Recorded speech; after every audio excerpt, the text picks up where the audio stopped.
Zdravím, dnes vyvedeme Astatora z omylu a ukážeme si, jak byl vytvořen Brazilian Remix.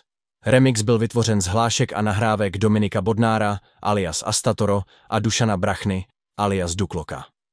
Nejdříve si pustíme ukázky jednotlivých nahrávek. Tutata. Tutata. Tutata. Tutata.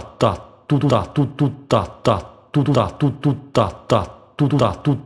Lepo, tak to začíná nějak. Žota.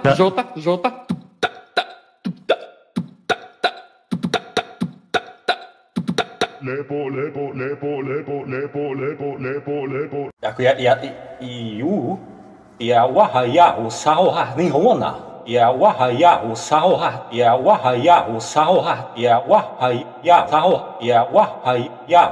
Poté byla vytvořena melodie.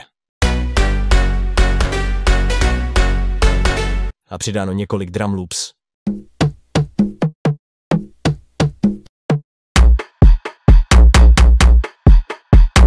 Ještě pár hlášek.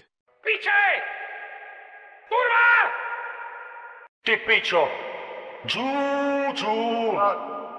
Pak už to stačilo dát jen vše dohromady a remix byl na světě.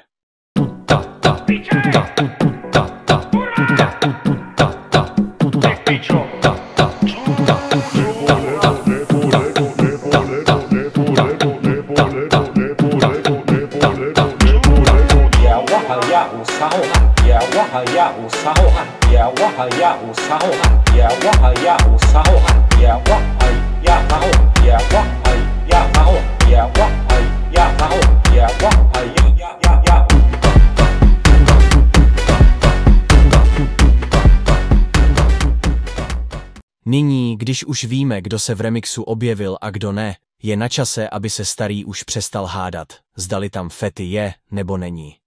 Ještě slovo v chatu, že tam někdo slyší Fetyho, tak si v Robloxu skočím na hlavu a spáchám sebe.